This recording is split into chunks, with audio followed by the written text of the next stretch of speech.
평신도 성막연구반 동역자 여러분 반갑습니다.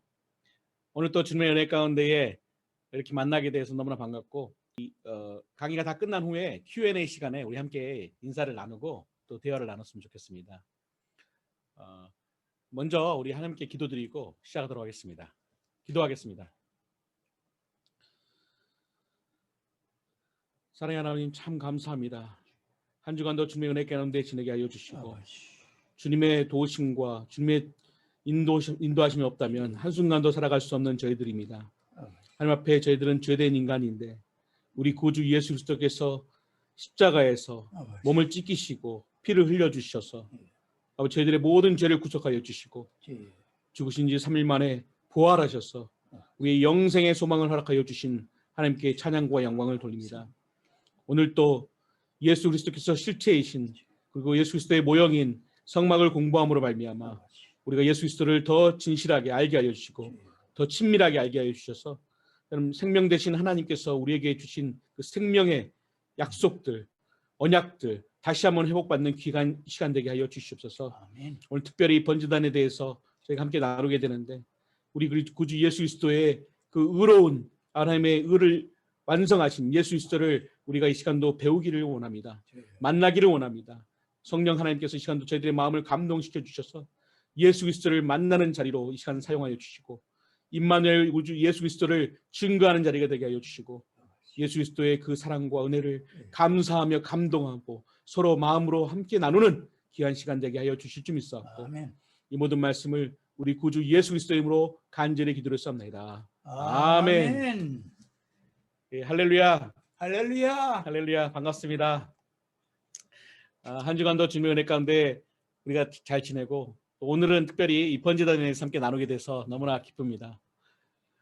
특별히 오늘 번제단은 우리 성경 말씀 속에서 자주 나오는 우리 이신칭의에 대해서 특별히 오늘 많이 말씀을 나누게 되는데요. 오늘 번제단은 어떤 내용으로 구성되어 있는지 먼저 잠깐 말씀드리도록 하겠습니다. 먼저 번제단이란 무엇인가, 그리고 번제단의 위치, 그리고 번제단의 위치를 말씀드리겠고요. 그다음에 또 한국에 있는 번제단은 어떤 것인가, 또 각 나라의 여러 가지 번제단을 만들으셨는데 그 번제단은 어떻게 되는지, 또 세 번째로는 이 번제단의 크기와 또 구조에 대해서 우리 자세하게 한번 나누겠고요. 또 하나님께서 이 번제단에 내려주신 불은 어떤 불인가, 인간이 만들어낸 불인가 아니면 하나님께서 주신 불인가 한번 나눌 말씀 속에서 우리 한번 찾아보도록 하겠고요. 그 다음에 이 번제단을 관리하는 데 있어서 필요한 여러 가지 부속 기구들은 어떤 것들이 있으며 어떻게 구성되어 있고 어떤 재료로 만들어졌는지 함께 나눠보도록 하겠습니다. 또한 이 번제단의 부속 기구를 통해서 우리 현 교회에 어떻게 하면 우리가 이 부속 기구 같은 성도가 될 수 있는지 그러한 내용들도 함께 나눠보는 시간 가지면 너무 좋겠습니다. 여섯 번째로 이 번제단에 제물을 드릴 때 사실 이 번제단은 우리가 죄인으로서 이 번제단 앞에 나가는 것인데 번제단에 있는 제물을 가지고 왔을 때 그 제물에 안수를 하는데 이 안수하는 법칙이 있습니다. 그래서 이 안수하는 법칙과 또 이 안수의 제물을 어떻게 준비하는지 그런 내용들을 오늘 자세하게 한번 나눠보면 좋겠는데요. 장로님, 오늘 먼저 우리가 전 번제단이 어떻게 됐는데 세계 각국의 어떤 번제단은 어떻게 지금 만들어져 있고 어떻게 보여주고 있나요? 장로님, 설명해 주실 수 있겠습니까? 그 한번 사진을 보여드리겠습니다. 이 첫 번째 사진은 스위스 번제단 사진입니다. 이게 스위스 거군요. 그래서 스위스가 상당히 오래전에 이것을 만들었는데 가장 하나님의 말씀대로 잘 만들어진 그런 번제단이라고 세계의 성막학자들이 와 보고 잘된 것이라고 정평이 나 있는 스위스 번제단 사진입니다. 지금 이렇게 달려져 있군요. 예. 네. 그다음에 두 번째 사진은 이거 제가 인터넷에서 가져왔는데 그래도 이 사진의 번제단은 제가 보기에 한 세 가지가 좀 마음에 안 드는 부분이 있어서 말씀을 장로님께서 연구하심으로 거기 좀 차이가 있는 것을 좀 발견하셨나요? 그래요. 그래서 그것을 말씀드려 보면은 저 그물망이 네. 저렇게 탑 위에 올려 있는 것이 아니고 네. 본문에 보면은 중간에 그물망을 걸어놓으라고. 네. 그리고 중간으로 내려가야 되는데 이렇게 탑에다 올려놓은 곳은 본문 말씀과는 좀 판이하다. 그렇죠. 오늘 출애굽기 오늘 본문 말씀은 출애굽기 27장 1절부터 8절까지 그리고 38장 1절부터 7절까지 말씀인데 성경책을 펼쳐 보시면서 한번 보셔도 참 도움이 되실 것 같아요. 예. 근데 그거를 본문을 한번 읽어 보시면 어떨까? 지금요? 예. 그러면 제가 대독을 한번 하도록 하겠습니다. 출애굽기 27장 먼저 말씀드리겠습니다. 성경 말씀은 이렇게 써져 있습니다.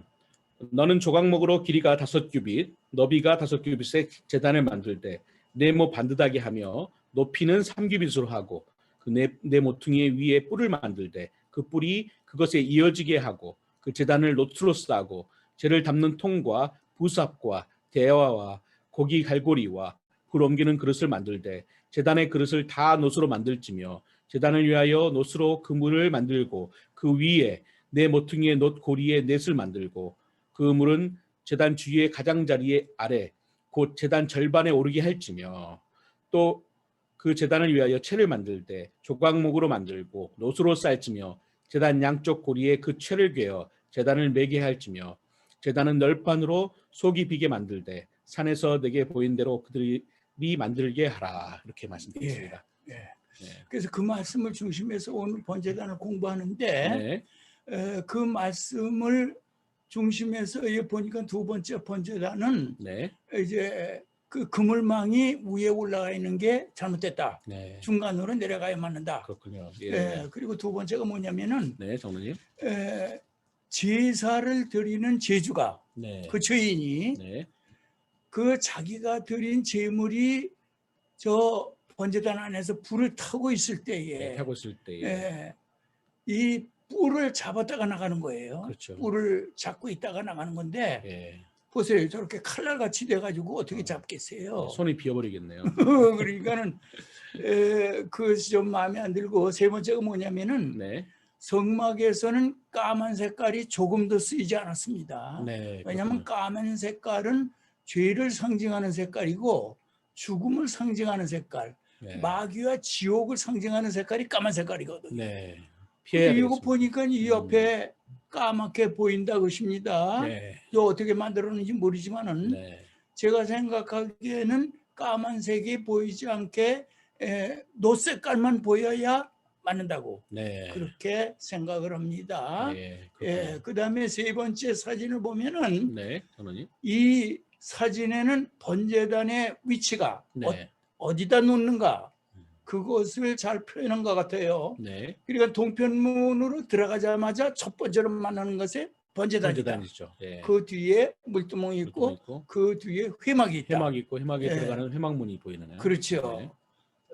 그것을 알 수가 있는데 이 네 번째 사진은 뭐냐면은 한국의 강문호 목사님이 만드신 곤지암 성막 수양관에 만들어 놓으신 번제단입니다. 그렇게 만들어졌군요. 아주 잘 만들어진 것인데 잘 만들어주셨네요. 그걸 보고 온 제가 만든 번제단입니다. 이것이. 장로님. 저희 지금 보시는 뒤쪽에 장로님이 만드신 실사로 만드신 이게 그 번제단이 지금 저희 뒤에 지금 이렇게 위치해 있습니다. 그래서 번제단은 뭐 다 비슷하게 만들었지만은 제가 만든 이 번제단의 가장 프라이드하게 자랑스럽게 생각하는 게 뭐냐면은 요 뿔입니다. 뿔. 요 뿔 모양이 이렇게 둥글고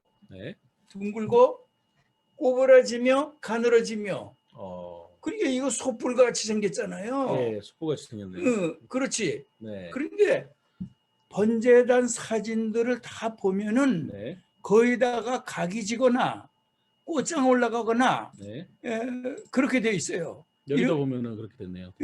그러니까 내가 만든 이 뿔과 같이 둥글고 가늘어지면서 꼬부라지면서 소의 뿔과 같이 그렇게 만든 것을 제가 그런 사진을 보지를 못했어요. 그것을 제가 나무를 깎아서 만들었는데 그 요거 아무리 일 잘하는 기술자 목수라도 요 한 개는 비슷하게 깎을 수가 있지만은 저는 이걸 8개를 깎았거든요. 왜 8개죠? 번제단하고 분향단. 분향단까지. 분향단까지. 예. 그리고 8개를 똑같이 깎았어요. 그러니까 지금 나보고 저걸 깎으라 그러면 못해요. 그리고 그 순간순간마다 하여튼 성령님께서 지혜를 주셔가지고 8개를 똑같이 깎았다 하십니다. 그래서 이게 아주 저는 이거 자랑스럽게 생각하는 거예요. 뿔을. 덕분에 우리 사랑하는 평신도 성막연구반 동역자 여러분들께서 또 이 번제단을 가까이서 또 볼 수 있고 기회가 되면 다음에 우리가 함께 이제 모여서 공부할 수 있는 기회가 된다 그러면은 그때는 실제적으로 이걸 보면서 정말 하셨으면 좋겠어요. 사실 저희 강의할 때마다 이걸 보면서 했었는데 멀리 떨어져서 온라인으로 하니까 사실 그 실감이 안 나실 것 같아요. 조그맣게 보이기 때문에 그렇지만은 마지막으로 이 번제단은 무엇이 특징이냐 하면은 토단 위에다가 번제단을 올려놨어요. 그래서 이것은 과거에 제가 오랜 동안 연구하셨으니까 이제 그 역사를 아실 거 아니에요. 번제단. 오래 전에는 이런 것을 보지를 못했거든요. 과거에는 제2번 번제단과 같이 돌단을 만들어서 그 위에다 나무를 올려놓고 재물을 올려놓고 불을 붙이는 그런 번제단으로 많이 표현이 되고 그렇게 배워왔는데 최근에 와서 저런 게 생깁니다. 변천사가 또 되기 시작하네. 그러니까는 고증이 좀 되면서 성막학자들이 연구하다 보니까는 저 일본 사진과 같이 번제단을 땅에다 철바닥 내려놓고는 불을 뗄 수가 없잖아요. 그렇죠. 또 제도 또 치워야 되고. 그러니까 이제 저렇게 토단을 쌓고 올려놓은 것으로 이제 최근에 와서 새롭게 그려졌다 하는 것입니다. 그런데 이제 번제단의 명칭을 한번 살펴보겠습니다. 그 우리 번제단의 명칭이 또 우리 성막의 명칭처럼 좀 여러 가지가 있지 않습니까? 그래요. 우리 말씀을 읽을 때 명칭을 잘 모르면 이것이 번제단을 얘기하는 것인지 또 다른 뭐 돌단을 얘기하는 것인지 그런 걸 알 수가 없지 않습니까? 번제단의 명칭도 5개가 있어요. 성막처럼. 그런데 그것을 제가 보여드리겠습니다. 번제단이라고 우리가 알고 있죠. 그렇습니다. 그런데 성경을 보면 전부 다 번제단이라고 안 그리고 또 다른 명칭이 쓰여졌다고 합니다. 좀 전에 제가 성경 말씀 읽을 때 제단이라고 나와 있었어요. 제단이라고 나오지. 제단이 나오는데 다른 버전에 보면 단이라고 또 나와. 그러니까 그 5개를 보여드리겠어요. 제일 번제단이라고 사용을 했는데 노제단이라고도 하고. 그렇죠. 노스를 입었으니까. 노스를 입혔기 때문에. 그다음에 노단이라고 하고. 당연하죠. 당연하죠. 노스를 입으니까 노단이라고. 그리고 단이라고 한자로 표현했어요. 그러면 정말 알 수가 없겠네요. 단이라고 하면 이게 번제단인지 분향단인지 알 수가 없겠네요. 그러니까 이 단이라는 자가 제일 많이 나와. 보니까는. 그러니까 이와 같은 단어가 나올 때 전후 문맥을 잘 살펴가지고 이게 분향단을 말하는 거냐 번제단을 말하는 거냐 그걸 잘 분간해서 알아봐야 된다 것입니다. 말씀을 읽을 때마다 우리가 그리고 제단이라는 장로님 아까 본문 읽을 때 제단이라고 제일 많이 나오지. 제 버전에는 제단으로 나와 있습니다. 그래. 그러니까는 이와 같이 5가지 명칭이 번제단 명칭이었다 것입니다. 저는 문맥을 잘 봐가지고 이게 번제단인지 분향단인지를 확인해야 되겠네요. 그거를 알아봐야 된다. 그러니까 이와 같은 명칭 5가지를 모르고는 이해를 못하는 거야. 그렇군요. 기억을 하시라고 다시 한번 보여드리겠어요. 번제단, 노제단, 노단, 단, 제단. 이 5가지가 다 번제단을 말하는 이것이 이제 한국에 있는 곤지암 성막 수양관에 있는 강문호 목사님 만드신 번제단인데 이 번제단 사진에서 내가 무엇을 발견했느냐 하면은 3부류의 사람이 여기 기록이 되어 있다. 그건 뭐냐면은 저 뒤에 있는 사람이 하얀 세마포 옷을 입었죠. 그러니까 누굴까? 제사장. 제사장. 예. 그 제사장들은 저렇게 세마포 옷을 입고 성막에서 일을 했다. 네. 그러니까 제사장들을 구분해서 알아볼 수 있도록 흰 옷을 저렇게 입어서 강문호 목사님이 표현을 했다 것입니다. 가늘게 배실로 만든 배옷으로. 네. 그다음에 좌측에 있는 이 뿔을 잡고 있는 사람은 갈색 옷을 입었죠. 예. 그리고 그것은 백성을 표현하는 네. 그렇게 해서 오늘 제물을 가지고 온 제주겠네요. 제주. 그래서 자기 죄를 회개하기 위해서 이 시간에 온 사람이겠네요. 제물이 자기가 드린 제물이 저 그물망 위에서 불을 타고 있을 때 이 제단 뿔을 잡고 있다가 나가는 거예요. 네. 예, 그런데 저 우측에 있는 또 청색 옷을 입은 사람들이 있죠. 네. 근데 청색 옷을 입은 사람은 강문호 목사님 무엇을 저렇게 표현했느냐면은 열심히 뭘 하고 있는 것 같네요. 일을 하고 있는데 네. 잡족들. 잡족이라고 해도 되는 건가요, 하나님? 그래서 이제 그 잡족이라고 네. 왜 그런 비하하는 말을 쓰느냐? 네. 근데 성경 본문에 잡족이라고 나와 있거든. 말씀에 그렇게 나와 있군요. 네. 그런데 중다한 잡족들이 애굽에서 나올 때에 이스라엘 백성들이 섞여서 나왔다고 해요. 그렇죠. 예. 그러면 중다한 잡족 중에는 어떤 사람들이 있었느냐 하면은 네. 애굽 사람이라든가, 그리고 애굽 사람은 이스라엘 백성이 아니죠. 그게 아니죠. 이집트에 있는 사람들 중에서 6월절 이집트 사람이라든가 하나님의 말씀을 믿고 그 확실히 하나님을 알지는 못했지만 그 말씀을 믿고 한 사람들 중에서 이제 그런 사람들이 있었겠죠. 예. 그리고 그 주위에 이제 아프리카의 여러 나라들이 있잖아요. 네. 예. 그런데 사람들이 섞여서 나왔다고 해요. 그러니까 그 사람들이 생각하기에 야, 이스라엘 백성들은 참 특이하다. 네. 이루어져 가는 걸 보니까는 아무래도 무슨 소망이 있다. 이 사람들 따라가면은 살 길이 열리겠다. 네. 그런 생각을 가지고 섞여서 나왔었는지 몰라요. 네. 근데 그 중다하다니까 한두 사람이 아니야. 그렇죠. 네. 숫자가 많았다고 해요. 그 성경 말씀 구절이 어디쯤에 나와 있습니까, 장로님? 제가 한번 찾아서 읽어볼까요? 내가 그 출애굽기 12장 정도 나와 있던 것 같은데. 응? 출애굽기 12장 38절? 38절. 예, 거기 한번 제가 읽어보겠습니다. 출애굽기 12장 38절에 나와 있는 말씀 한번 읽어보겠습니다. 수많은 잡족과 양과 염소와 심이 많은 가축이 그들과 함께하였으며 이렇게 나와 있네요. 예, 정말 잡족이라는 단어가 나와 있네요. 거기 잡족이라고 있죠. 예, 예. 그러니까 내가 그 비하해서 하는 말이 아니에요. 예. 성경 본문에 있는 말씀인데.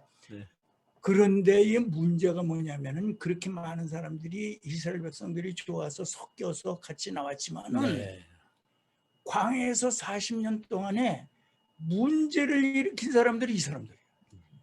최소한 10번은 데모를 했으니까는 하나님 말씀 온전히 순종하지 못하고 주축이 돼가지고 교회를 그러니까 이스라엘 민족의 그 하나님 말씀 따르는 걸 어지럽게 했군요. 그래요. 그랬다는 것입니다. 예. 그래서 이 잡족들이 성막에서 이와 같이 잡부 일을 했다는 것이에요. 그 이스라엘 백성들이 그 일을 시켰겠지. 그 물두멍에 물 길어오는 일, 또는 나무 해오고 나무 패고 화부 역할을 하는 일.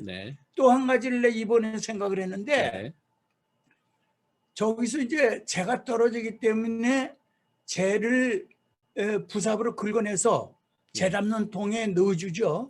그러면 재 담는 통에 넣어서 재를 갖다 버리는 장소가 어디냐면은 진박. 진이 12평방마일가량 된다고 그랬잖아요, 지난번에.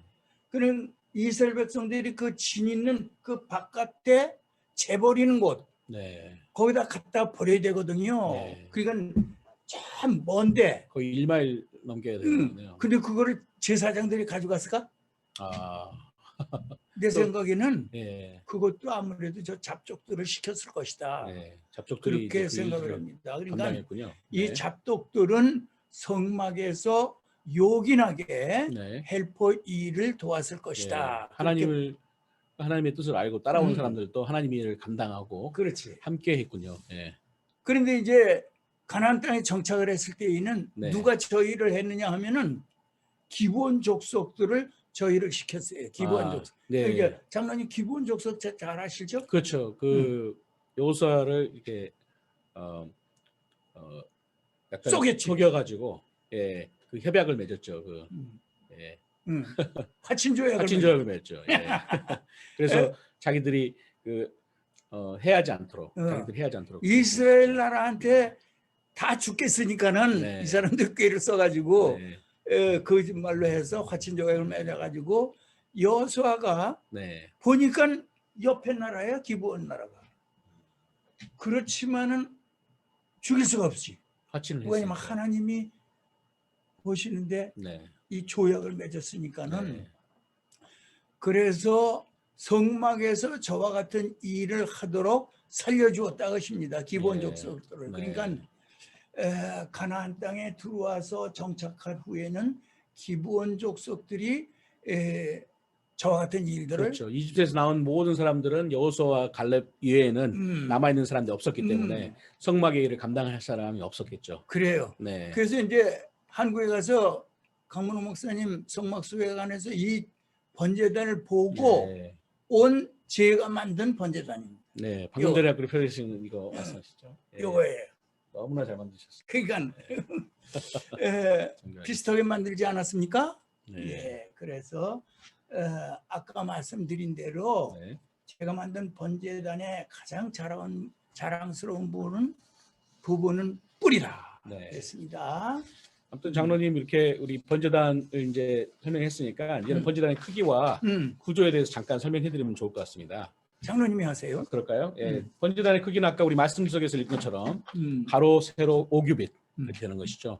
우리가 약 2.5m 그리고 피트로 하면은 저희가 7 feet and 6 inch, 7.5 feet 되는 것이죠. 그리고 그 7.5 feet가 얼마나 큰 거예요? 그러니까요. 보통 저희가 조그마한 쪽방들이 8x8 그래서 근데 보통 그렇게 큰 거죠, 상당히. 지금 테이블도 지금 이것이 5feet 정도. 상상외로 큰 거예요. 네. 그러면 번제단이라니까는 이렇게 조그만 건들로 생각을 했는데 7 foot 6 inch가 한쪽 면이에요. 그러니까 사각으로 된 것은. 그거 얼마나 큰 거야. 그런데 내 생각에는 거기다가 소를 3-4마리는 들어갈 수 있을 것 같아요. 50 square feet 정도 되는 것이 거의. 50 square feet 정도. 그 다음에 높이는 3규빗. 사람 키가 보통 이제 우리가 보통 1m 70, 80, 60 이렇게 되지 않습니까? 그런데 5피트 이상 되지 않습니까? 근데 높이는 3규빗이에요. 근데 그게 4 feet and 6 inch. 그래서 사람 키보다는 좀 낮은 정도, 목 정도 될 수 있으니까 안을 들여다볼 수 있는 뿔을 잡고. 번제단의 크기가 그렇게 높다 그게. 안을 들여다볼 수 있는 정도의 높이고요. 그다음에 중간에 아까 말한 그 중간에 그물망이 있죠. 그물망이 이렇게 중간 정도에 있고요. 그다음에 네 귀에 뿔이 있습니다. 뿔이 그 뿔은 아까도 말씀드린 것처럼 우리 죄주가 와서 자신의 재물이 타는 것을 보면서 회개하는 마음으로 보는 것이죠. 그리고 보면서 그 하는 상황이 있고, 그다음에 여기 보시면은 알겠지만 고리를 네 군데 달게 됐죠. 뭐 돛고리 4개를 만들어서 양편 2개씩 달아져 있죠. 그리고 이 고리에마다 채가 있는 겁니다. 채가 채를 이렇게 해서 왜 이렇게 하냐면은 우리가 저번에 보셨지만은 하나님의 인재가 구름 기둥이 성막을 떠났을 때 그때를 준비해야 되는 것이죠. 언제든지 마음속으로 준비를 하고 있어야 됩니다. 언제 하나님께서 우리를 부르실지 어떤 일에 하나님 일을 부르실지 그 마음에 항상 준비를 하고 있어야 되는 것이죠. 그렇기 때문에 성경에 뭐라고 나오느냐면 끈대로 빼어내지 말아라. 그게 그거예요. 이거를 빼어내서 딴 데다 뒀다가 구름 기둥이 떠오르면 즉시 출발해야 되는데 그러니까 하나님이 부르실 이거 때 바로 찾으려 허둥지둥하면 시간 지체되고 안 되니까는 끈대로 빼어내지 말라. 하나님께서 그렇게 명령하시고 하나님의 사람들은 항상 기도로서 말씀으로서 그리고 하나님의 주신 은혜를 그 물질들을 예비함으로 하나님의 일에 쓸 수 있도록 항상 준비를 하고 있어야 될 것 같아요. 마치 우리 성경 말씀 신약에 나오는 것처럼 10처녀 비유 있지 않습니까, 장로님? 5처녀는 슬기롭게, 슬기로운 5처녀는 기름을 등불을 준비해서 신랑이 오는 날을 기다리고 있었는데 슬기롭지 못한 어리석은 다섯 처녀들은 준비를 하지 않고 있어서 그래. 라스트 미닛에 그걸 하려다 보니까 그 혼인잔치에 들어가지 못하는 그렇지. 바로 우리 천국에 입성하지 못하는 하나님의 때가 언제 올지 아무도 모릅니다. 그날과 그때는 오직 하나님 한 분밖에 알 수가 없습니다. 그래. 하나님 이동하는 시간도 알 수가 없어요. 그러니까 주님 말씀하시면 내가 나아가리라. 그러니 우리가 항상 준비를 하고 있어야 되겠습니다. 네. 그래서 이 광야에서는 이스라엘 백성들은 네. 우리는 지금 교회 정치를 할 때 다수결 원칙으로 하죠. 다수결 원칙으로 회의에서 가결해 가지고 뭐 일을 하잖아요. 보통 이제 그렇게 많이 하고 있죠. 예. 근데 여기 광야에서는 구름 기둥이 명령하는 대로 하는 거예요. 신정 정치예요. 그렇죠. 우리 기독교 우리 또 하나님의 교회는 하나님이 신본 정치, 신정 정치를 해야 되겠죠. 그래요. 예, 하나님의 뜻이 아닌데 그거를 민주주의라고 그래가지고 예. 구름 기둥에 명령한 대로만 했다 것입니다. 예, 바로 말씀대로 순종하고 그렇죠. 말씀이 살아 역사할 수 있도록 그렇게 나가야 되겠습니다. 민주주의가 아니겠죠. 그래. 네. 그런데 이 번제단과 분향단의 크기를 비교해 보니까는 내가 번제단은 사방 5규빗이죠. 그렇죠. 가로 5규빗, 세로 5규빗인데 분향단은 가로 1규빗, 세로 1규빗. 네. 그러니까는 이 번제단은 25 스퀘어 핏, 아니 스퀘어 규빗이죠. 그 면적이 그렇다고 해요. 네. 그런데 분향단은 1규빗 바이 1규빗이니까 1 스퀘어 큐빗. 네. 그러니까 25배가 차이가 나네요. 크기가. 25배라고.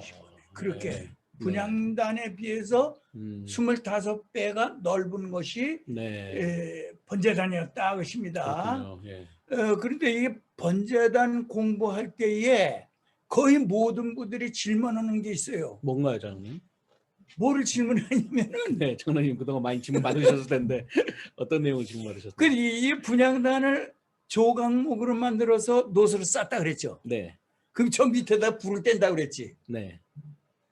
그러면 나무가 타버리고 이 노쇠가 녹아서 녹아내리지 않았을까? 그것을 사람들이 질문한다 겁니다. 네. 그 장로님은 어떻게 대답하시겠어요? 이거 과학적으로 어떻게 설명하기도 어렵고, 예, 왜냐하면 이게 사실이었기 때문에, 그래. 말씀에 나온 사실이기 때문에, 저는 녹아내리지 않았다고 저는 믿고 있습니다. 믿고 있어. 예. 왜냐하면 보통 그 장작불을 탈 때, 저도 이제 좀 찾아보고 리서치를 했었는데, 보통 장작불이 타는 타점이 한 300도 정도, 300도 정도 된다고 하더라고요. 그리고 잘 타면 600도. 600도. 근데 아까 우리가 말한 이제 노시 저번에 녹점이 1080도라고 하지 않았습니까? 1080도. 근데 그 1080도 이상까지도 탈 수 있더라고요. 장작불이. 그래요? 예, 그러니까는 그거를 우리가 여기서 뭐 그걸 얘기하기는 좀 어려울 것 같아요. 단정해서 얘기하기 어려울 것 같아요. 저는. 그런데 그것 때문에 영국의 믿음 있는 소방대원들이 한번 시험을 했다는 거예요. 또 시험을 했습니까? 그분들이 이제 번제단을 공부하면서 큐티를 하면서 그렇게 하다가 이게 정말 타지 않았을까 하고 나무에다가 노판을 씌워가지고 진공 상태로 만들어가지고 불 속에 넣었다가 꺼내서 열어보니까는 나무가 안 탔다는 거예요. 예. 그럼 우리는 그런 거 해볼 수 없으니까 그 사람들 말을 믿을 수밖에 없잖아요. 믿음 있는 분들이 또 특별하게 이렇게 하셨다고 그러니까. 근데 한번 그런 자료가 있는지 한번 저도 확인해가지고 그래. 적어도 우리 평신도 성막연구원 동역자분들도 함께 보실 수 있도록 한번 찾아보도록 하겠습니다. 그래.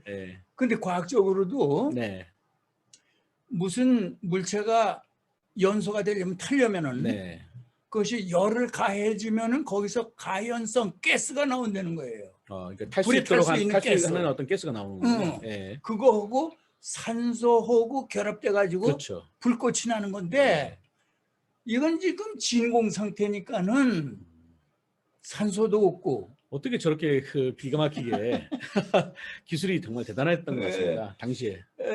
그래서 그런 정도로 안 탔을 것이라고 우리는 믿을 수밖에 없다고 것입니다. 번제단이 그대로 있었다. 장로님 그 번제단에 이제 시작할 때 응. 우리 가인과 아벨을 봤을 때도 응. 보면은 하나님께서 가인의 제사를 받으면 불을 내려주셨잖아요. 응. 그리고 또 어딘가요? 그 출애굽기에서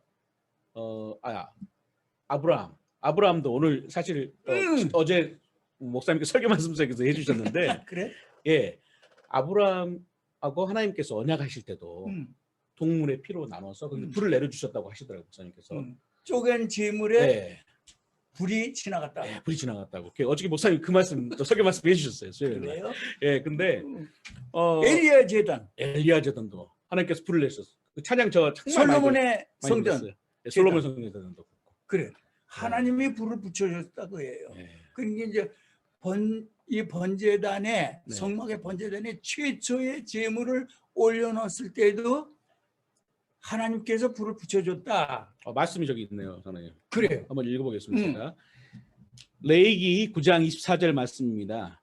불이 여호와 앞에서 나와 단 위에 번제물과 기름을 사른지라 온 백성이 이를 보고 소리 지르며 엎드렸더라. 하나님의 임재를 보고 두려워 떨며 엎드렸습니다. 불이야! 네. 소리치고. 네.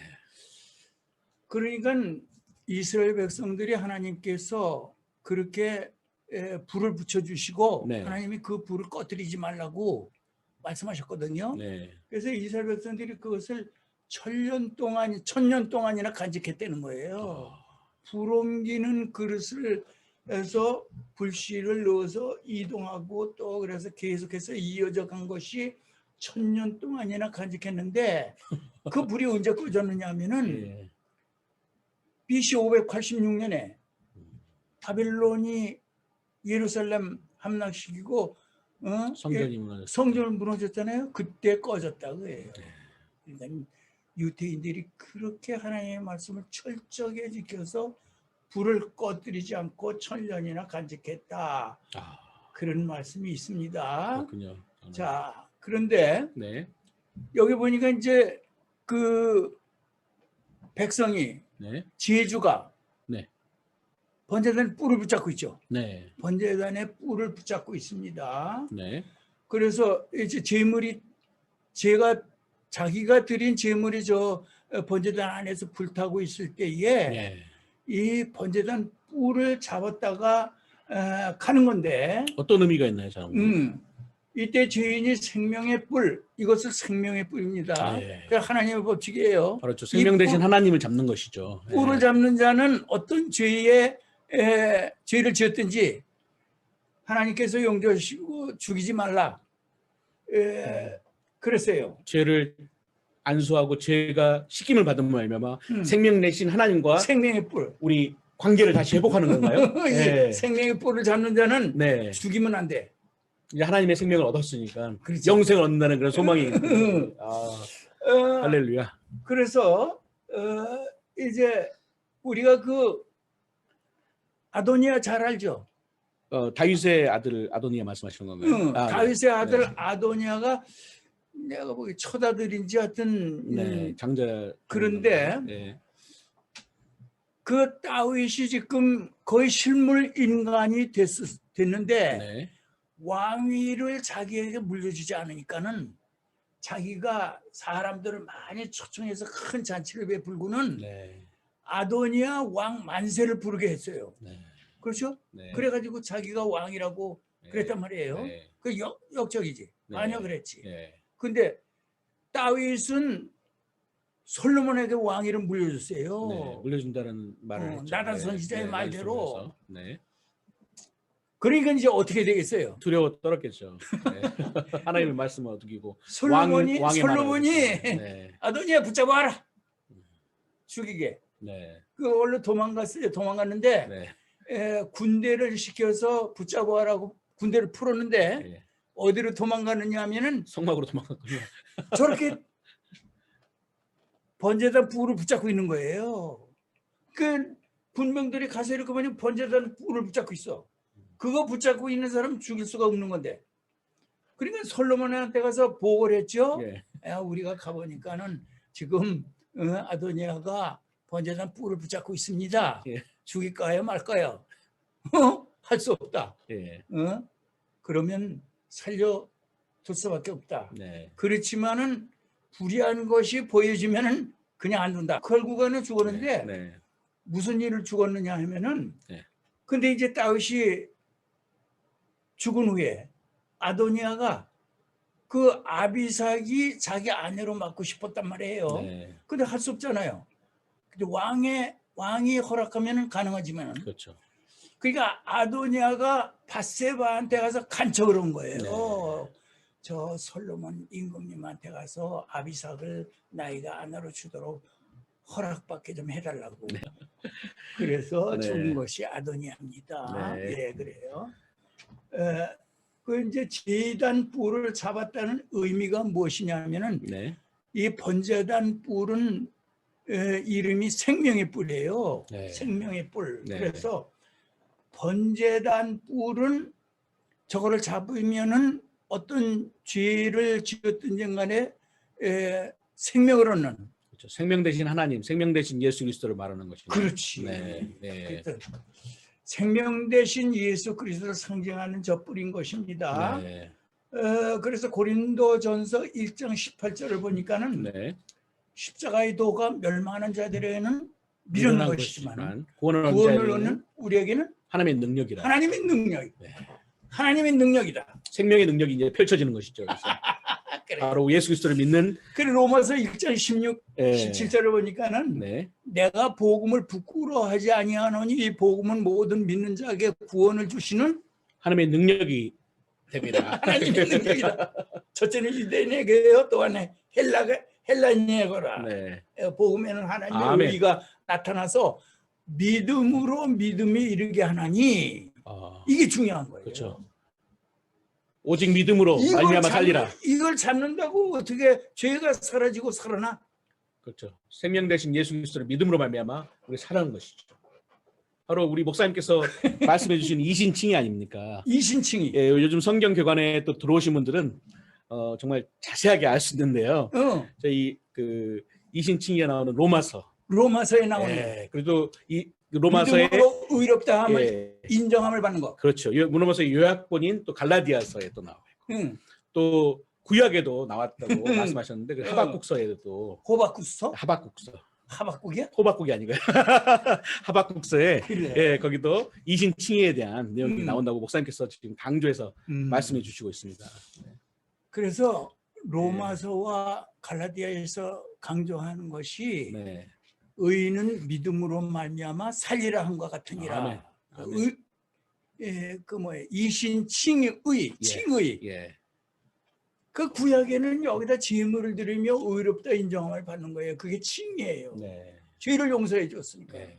이제는 이제 예수 그리스도께서 오셔서 단 한 번의 제사로 본인이 어린 양이 되셔서 생명을 우리를 구원해 주셨지 않습니까? 오직 예수 그리스도를 믿음으로 말미암아 우리가 의인이 되는 것이고 하나님과의 관계를 회복할 수 있고 하나님을 만날 수 있는 길을 열어주신 것이죠. 옳지. 아멘. 그러니까는 예. 신약 시대에는 예. 예수님을 믿음으로 의롭다 인정함을 받는 것이다 그것입니다. 아멘. 인정함을 받는 것이죠. 그렇죠. 우리는 아니지. 우리는 아니죠. 오직 예수 그리스도의 의죠. 우리는 의인이 될 수가 없습니다. 오직 예수 그리스도의 의로 덧입는 것이지. 그래. 우리 자신은 절대로 의인이 될 수가 없어요. 아니. 오직 우리 구주 예수 그리스도의 의로만이 우리가 하나님 앞으로 나갈 수 있는 길이 열린 것이죠. 네. 장로님, 우리가 이제는 그 번제단에 들어가는 그 번제단을 관리하기 위해서 한 부속 기구들을 또 얘기하기로 했지 않습니까? 거기에 대해서 우리 잠깐 말씀을 통해서 잠깐 다시 한번 읽고 한번 자세하게 설명해 주시면 좋을 것 같습니다, 장로님. 출애굽기 27장 3절의 말씀 아까 제가 읽었었는데 다시 한번 제가 낭독해 드리겠습니다. 거기에는 이렇게 나와 있습니다. 재를 담는 통과 부삽과 대야와 고기 갈고리와 불 옮기는 그릇을 만들되 제단의 그릇을 다 노수로 만들지며 이렇게 나와 있네요. 그렇죠. 예. 그래서 거기 5가지 도구가 네. 번제단에서 사용했던 부속 기구들 5가지가 있어요. 네. 근데 이 말씀을 갖다가 많이 읽어봤지. 네, 많이 읽어봤죠.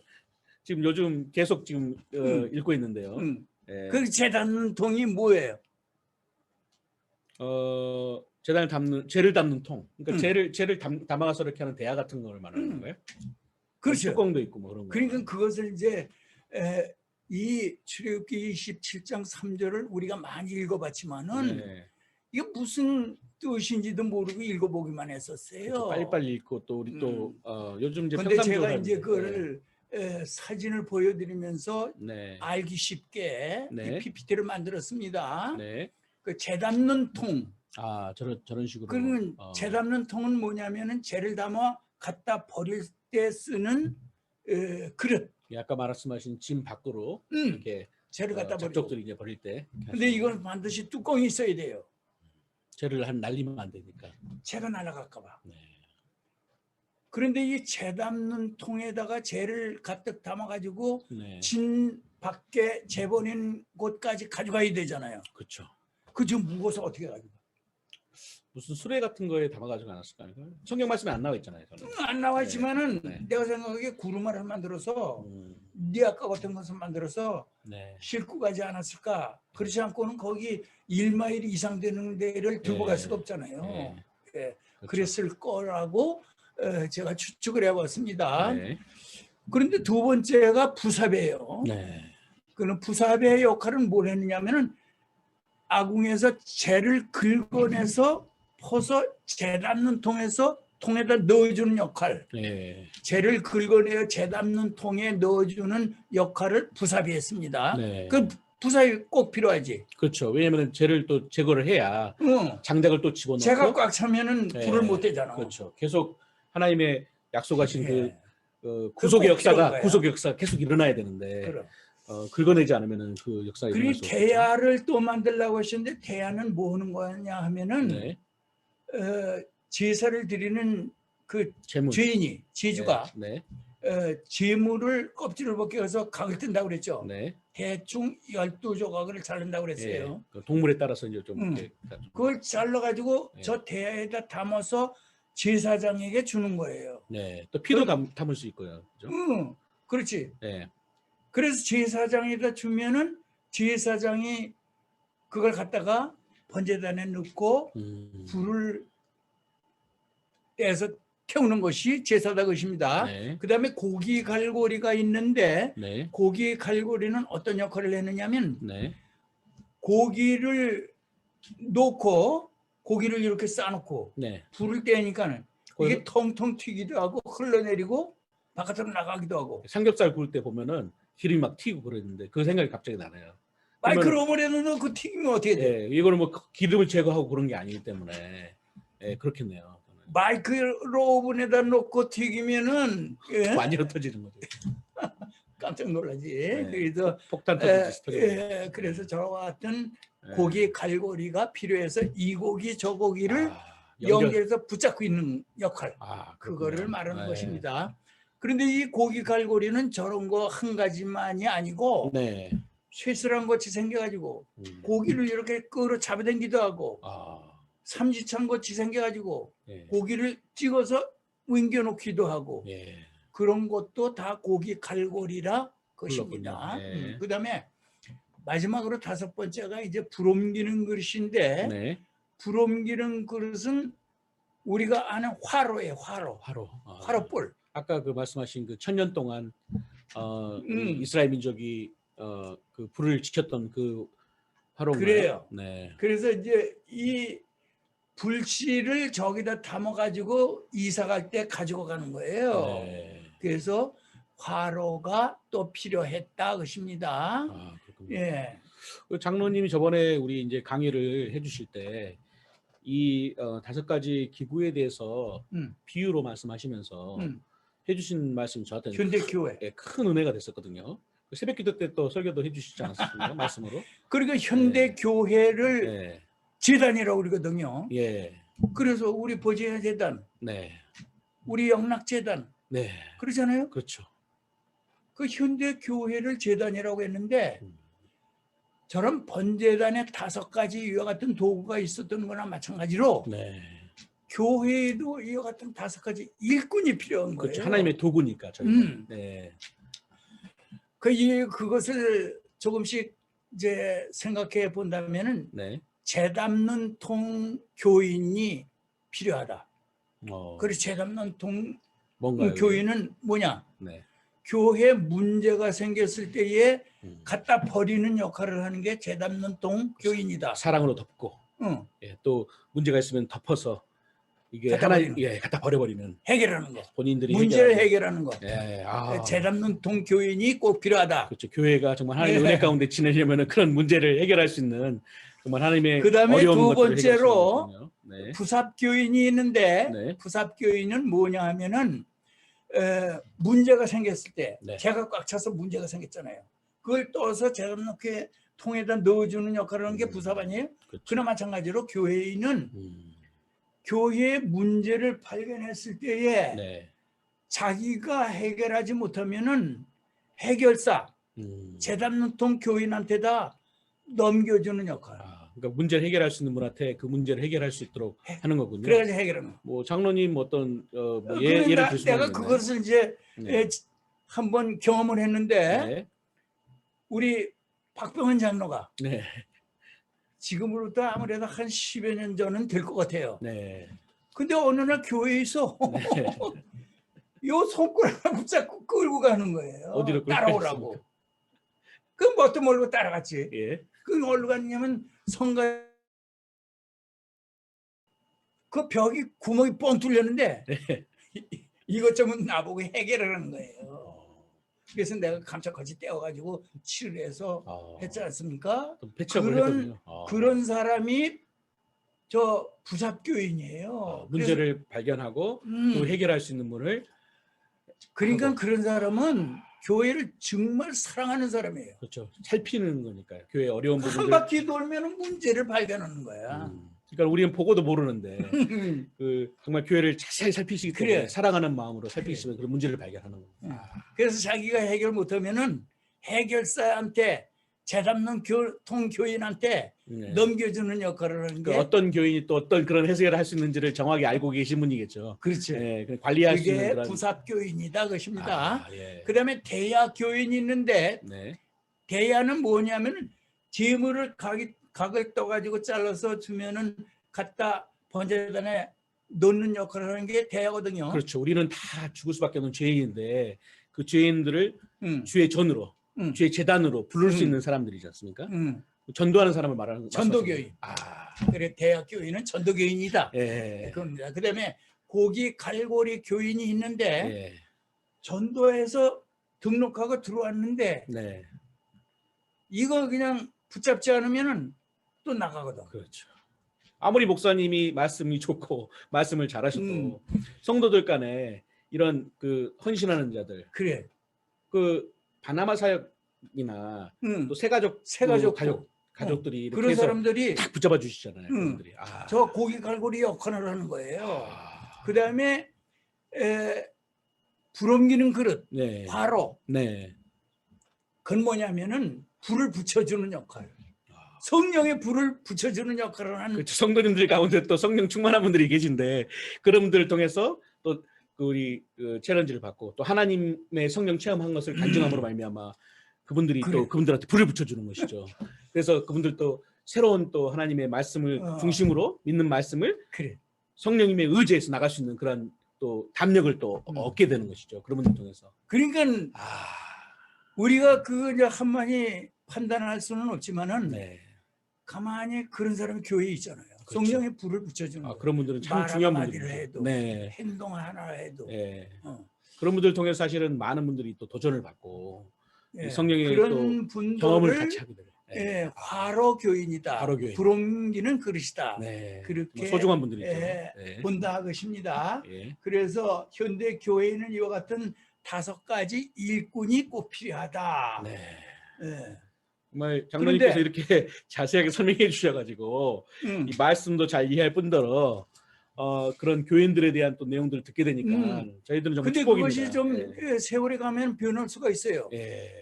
예를 들어서 저 같은 경우에는 재단론통 교인 역할을 했다 것입니다. 이 버지니아 장로에 가니까는 교실마다 사무실마다 그냥 철제 캐비닛이 울멍졸멍이 그냥 질서 없게 다 갖다 버리고 싹 캐비닛을 짜놨지 않습니까? 장로님 정말 그 또 하셨던 그 일 중에서도 정말 대단한 사역을 교회에서 하셨었어요. 정말 그래. 감사하게 생각합니다. 그 재단 교인 역할을 했는데 네. 지금 와서 보니까는 기운도 없고 모든 것이 이제 그런 것을 못하게 됐는데 네. 가만히 생각해 보니까는 네. 불옮기는 그릇으로 변해버린 거예요. 네.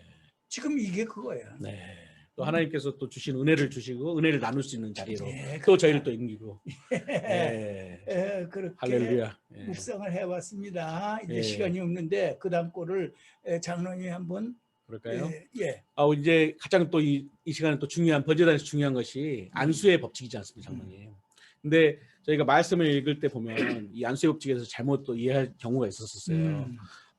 근데 제일 중요한 것은 이 죄인이 안수하는 것이죠. 장로님, 제사장이 안수하는 게 아니지 않습니까? 그래. 재물에 대한 본인의 자신의 죄. 나는 하나님의 죄인입니다. 나는 죽을 수밖에 없는 죄인입니다. 하나님 용서해 주십시오. 하나님 아니고선 제가 이 용서를 받을 수가 없습니다. 그런 마음으로 죄인이 두 손으로 안수하는 거잖아요. 머리에다. 예. 죄의 문제는 나 혼자 해결해야지. 목사님이 해결해 줄 수도 없고 우리 부모님들이 해결해 줄 수도 없고 하나님과의 나의 관계에 있어서는 죄의 문제는 내가 해결해. 죄를 고백하면서 안수해서 네. 자기 그 죄를 그 짐승에 쑥 들어가게 네. 전가시키는 거예요. 기도를. 근데 그것을 절실하게 진실한 마음으로 성막에서 네. 어느 부분에서 했는가? 네. 네. 그 자리 위치가 또 있지 않습니까, 장로님? 들어가서 우리가 동편문으로 들어가서 오른쪽 서편문을 바라보면 들어가면서 오른쪽에 거기서 제물을 잡지 않았습니까? 거기서 먼저 안수를 하고 저기 그 이유 특별한 이유가 있죠, 장로님. 그 말씀 잠깐 해주시면 좋을 것 같은데요. 서쪽을 보면서 우리가 안수를 했지 않습니까? 그런데 그것이 이제 어느 지역이냐면은 뜰이라는 글씨가 있는 지역인데 네. 안수는 여기서 그랬잖아요. 네. 그리고 북쪽에서 안수하는 거예요. 네. 북쪽에서 서쪽을 보면서 안수를 한다. 왜냐하면 서쪽에 지성소에 하나님이 계시잖아요. 네. 그러니까 하나님이 계신 쪽을 보고 안수를 하는 거예요. 하나님 용서해 주십시오. 그렇게 해서 안수하면은 그 죄가 그 짐승을 쏟아가죠. 그리고 그것이 안수의 법칙. 안수의 법칙 세 번째고 네 번째는 힘껏 안수하라. 제물에. 그리고 바로 그 머리에 안수하는 것이죠. 그래요. 그런데 네. 이제 제물의 종류를 소, 양, 염소, 비둘기. 네. 이 네 가지를 사용했는데 그저 미드라시 아주 재미있는 얘기가 있어요. 아, 그렇습니까? 그리고 미드라시 얘기는 우리가 믿을 바는 못되지만은 한번 그 재미로 한번 들어보시라고 해요. 뭐 그거 꼭 믿으면 안 되는 거죠, 사실은. 왜 이렇게 네 가지가 되느냐? 왜 토끼는 안 되냐?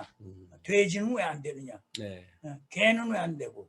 꼭 이 네 가지만 사용하라고 하나님이 말씀하셨어요.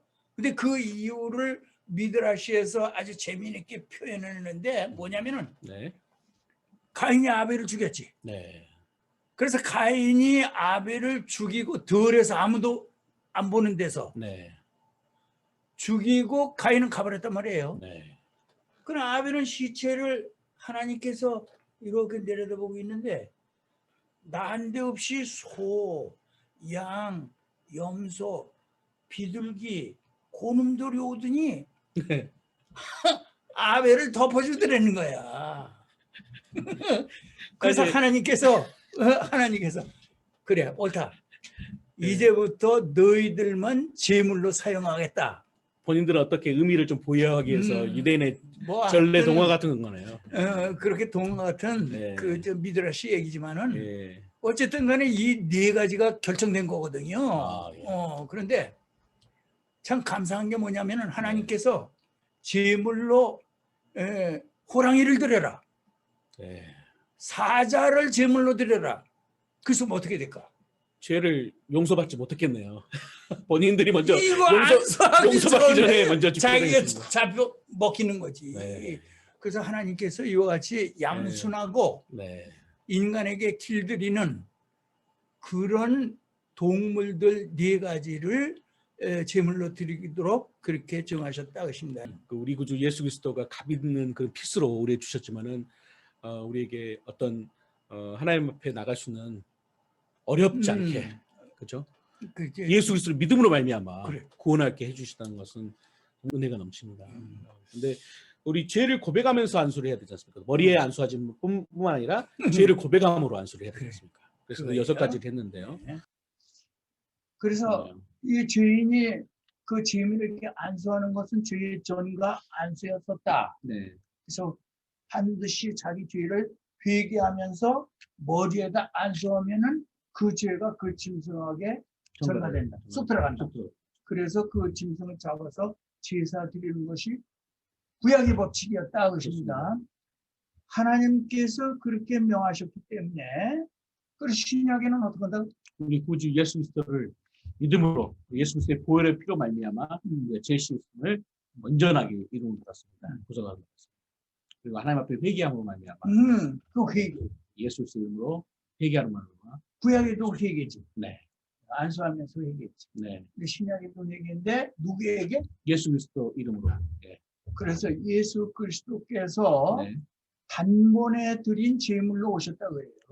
그래서 어린 양으로 오셔서 6월절 양으로 예수님께서 오셔서 우리의 죄를 대신해서 십자가에서 보혈을 흘리셨기 때문에 아멘. 우리가 믿고 그것을 믿고 회개하면은 칭의 의롭다 하심을 또 주시고 하나님의 자녀됨을 회복시켜 주시고 하나님의 관계를 회복시켜 주시고 너무나 감사합니다. 중요하다고 해요. 번제단에서 믿고 회개하고 의롭다움을 받는 것 이게 우리 삶의 목표가 돼야 되고 또 우리 이웃에 믿지 않은 영혼들에 나가는 우리가 이것을 전하고 가르치고 또 힘들고 어려운 자들을 치유하는 데 하나님의 역사가 일어날 수 있도록 왕 대신 예수 그리스도가 그들의 삶의 주인 될 수 있도록 우리가 힘써야 되겠습니다. 네. 그리고 이제 이 번제를 드리는 순서는 레위기 1장을 중심해서 이제 이렇게 사진으로 보여드리면서 설명을 드리겠습니다. 그래서 이런 사진이 없을 때에는 이해가 전혀 안 가요. 말씀만 보고는 사실 또 이렇게 죄인이 잡고라는 말씀을 강조를 했지 않습니까? 근데 그 성경 말씀을 보고서는 우리가 그 내용들에 대해서 정확하게 파기 어려운데 같이 또 설명을 들어가면서 들으니까 이 말씀, 이 제사 드리는 순서가 눈에 확 들어오고 우리 마음속에 하나님 앞에 회개하는 심령으로 나갈 때도 그런 마음으로 나갈 수 있어요. 내가 무슨 생각을 했느냐면 아이고 저 고기 놔줬으면 맛있게 먹을 텐데 저걸 왜 저렇게 불태워 버리는가 그런 생각을 했어요. 근데 그 재물이 한두 마리가 아니라 그랬죠. 그래서 이제 생각이 아유 이렇게 낭비를 했나 무가치하게 그런 생각을 하고 교회 다니면서도 그런 생각을 한 거야지. 그 재물을 그 많은 재물을 잡아서 불태웠다니 그 고기를 아깝게 왜 그렇게 낭비를 했냐 허비했느냐 그런 생각을 했다 것입니다. 그런데 제가 이제 마태복음 26장 6절부터 13절까지를 보는 중에 회개했어요. 깜짝 놀랐어요. 예수께서 베다니 문둥이 시몬의 집에 계실 때에 한 여자가 매우 귀한 향유한 옥합을 가지고 나와서 식사하시는 예수의 머리에 부으니 제자들이 보고 분하여 가로되 무슨 의사로 이것을 허비하느냐? 왜 이것을 버리냐 그예요. 이것을 많은 값에 팔아 가난한 자들에게 줬으면 얼마나 좋았겠느냐. 마치 우리가 아까 그렇게 생각할 수 있는 것처럼. 그렇지. 구약 시대에 왜 이렇게 많은 고기들을 차라리 먹고 건강하게 지내지 그렇게 허비하느냐. 그래. 나눠줬으면 보아와 가불에게 나눠줬으면 좋겠을 텐데. 그래서 그렇게 생각할 수 있겠네요. 그것이 낭비요 허비였는가. 그 제자들이 말같이. 근데 우리 생명의 값을 과연 칠 수 있을까요? 어떻게? 우리가 생명의 여인이 예수님께서 그 사람의 죄를 사해줬기 때문에 너무나 감사해서 우리가 드리는 예배가 그와 같다 것입니다. 그래서 하나님께 우리가 생명을 다해서 구약시대 사람들은 죄를 용서받기 위해서 그 많은 제물들을 불태워서 드렸는데 우리 신약 시대의 성도들은 예수 그리스도의 십자가의 공로로 죄의 용서함 받은 것을 감사해서 감사해야 돼. 구약하고 드리는 거지. 그렇죠. 구약은 죄의 용서함 받기 위해서 드린 거고, 신약에는 감사해서 드리는 거죠. 은혜에 너무나 감사해서. 그래서 우리가 예배도 드리고 시간도 드리고 물질 드리고 드리는 것이다. 그것입니다. 네. 그래서 이 번제는 전체를 다 통째로 태우는 거예요. 이렇게. 그렇죠. 하나님께 온전히 번제. 드리는 것이죠. 번제는 다 태우는 거다. 온전히 하나님께 드리는 것이죠. 예. 그리고 제사가 뭐 화목제, 네. 속죄제, 속건제 네. 다 달라요. 네. 다 다른데 번제만은 꼭 이렇게 하는 거다. 모든 걸 하나님께 드리는 것이죠. 그래요. 네. 성막을 통해서 이 성막의 실체이신 우리 구주 예수 그리스도를 우리가 얘기하지 않습니까? 여기 보시면 우리 십자가에 달려서 돌아가신 우리 구주 예수 그리스도를 볼 수가 있죠. 보라, 세상 죄를 지고 가는 하나님의 어린 양이로다. 누가 말했습니까? 바로 세례 요한이 이렇게 말을 했었죠. 예. 우리 구주께서 단 한 번의 제사를 위해서 우리의 모든 죄를 속량하시기 위해서 어린 양으로서 이렇게 찢기시고 피를 흘려주시고 껍질 벗기시고 또 거기 로마 군인병들이 또 예수님의 그 겉옷을 또 제비 뽑고 네. 그러한 것들이 다 거기에 상징적으로 나와 있지 않습니까? 우리는 생명 대신 우리 하나님의 그 선하시고 우리를 지금까지도 기다려주시고 계시는 우리 하나님 앞에 다시 한번 하나님 앞에 합당치 못한 죄가 있다면 회개하고 예수 그리스도의 보혈 피를 의지해서 나가는 것이 가장 중요한 것이죠. 회개하는 순간이 축복의 순간이다. 예, 하나님께 돌이켜서 우리가 꼭 이 말씀들을 우리만 아는 것이 아니라 아직까지도 예수 그리스도를 알지 못하고 이 복음의 능력을, 이 생명의 능력을 듣지 못하는 자들에게 알릴 수 있는 자리로, 그리고 선교의 자리로 우리가 쓰임 받았으면 너무 좋겠습니다, 장로님. 지난주에 그 하신 말씀 중에 그 배실을 할 때 배실 그쪽에는 모시가 없어요? 삼배로 속옷을 만든다는 게 조금 삼배가 엄청 거칠거든요, 그게. 예. 그렇죠? 못이라면은 삼배보다 그 후에 아주 더 좋게 나온 거거든요. 네. 어쨌든 간에 모시가 나오기 전에 삼배로 성막을 만들었다. 그렇게 이해하시면 되겠습니다. 예, 근데 말씀에 그렇게 삼배로 만들었다, 가늘게 꼰 배실로 그걸 했다고 말씀에 나와 있기 때문에 이 말씀 그러니까 어떤 해석에 보면은 모시로 했다고 그랬다고.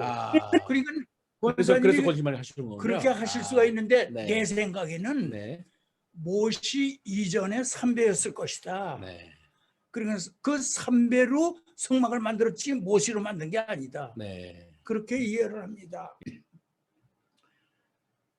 우리를 구원하시려 인간의 몸을 입으시고 이 땅에 오셔서 고난당하심으로 우리 구원의 뿌리 되신 주님 앞에 감사를 드립니다. 아멘. 네. 코로나 사태로 성도들이 모여서 서로 기쁨을 나누며 사랑의 교제를 나눌 수 없는 요즘이지만은 이렇게 줌으로라도 말씀을 배우며 주 안에서 하나 되게 하심을 감사드립니다. 아멘. 아멘. 오늘 공부한 번제단은 앞으로 날이 갈수록 더 깊이 묵상하게 하시고 성령님의 감동하심으로 주님의 십자가 은혜를 확실히 깨달아 주 앞에 쓰임받으며 영광 돌리는 남은 생애가 되게 하여 주시옵소서. 아멘.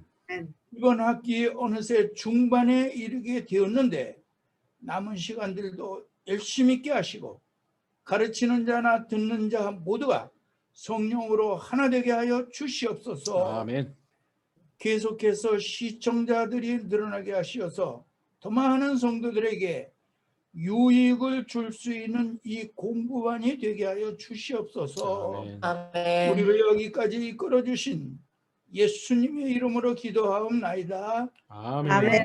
아멘. 아멘. 감사합니다. 네, 한 주간도 승리하시고 다음 주에 또 기쁜 마음으로 만났으면 좋겠습니다. 감사합니다.